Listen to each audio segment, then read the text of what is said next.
সকালবেলা বাংলাদেশ দল আগামীকালকে ম্যাচের জন্য অনুশীলন করেছে। তারা প্রায় ঘন্টা দুয়েক প্র্যাকটিসে ঘাম ঝরিয়েছে। অনুশীলন শেষেই বাংলাদেশের ক্যাপ্টেন নাজমুল হোসেন শান্ত সাংবাদিকদের সঙ্গে প্রেস কনফারেন্সে কথা বলেছেন।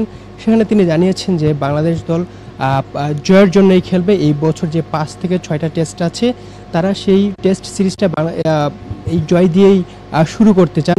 এবং তারা নাজমুল হোসেন শান্ত আরও বলেছেন যে বাংলাদেশ দলের প্লেয়াররা সবাই জয়ের জন্যই খেলবে, তারা কখনো সেলফ এর জন্য খেলে না। এবং তিনি আরও জানিয়েছে যে বাংলাদেশের ২০ বছরেরও বেশি টেস্ট খেলার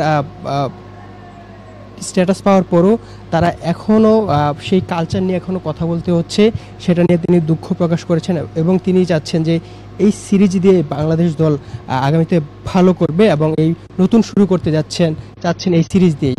এদিকে তিনি আরও জানিয়েছেন যে নাহিদ রানা, যেহেতু আগামীকালকে নাহিদ রানাকে নিয়ে জিম্বাবুয়ের প্লেয়ারদের খুব একটা মাথা ব্যথা আছে, কারণ তিনি খুবই স্পিডে বল করতে পারেন। আর আপনি জানেন সিলেটের উইকেট খুবই পেস সহায়ক। তিনি চাচ্ছেন যে নাহিদ রানা খেলবেন কি খেলবেন না সেটা আগামীকালকেই টসের পরেই জানা যাবে। এবং তিনি আরও জানিয়েছেন যে মুশফিকুর রহিমের কিন্তু উইকেট কিপিং করার কথা নেই আগামীকালকে।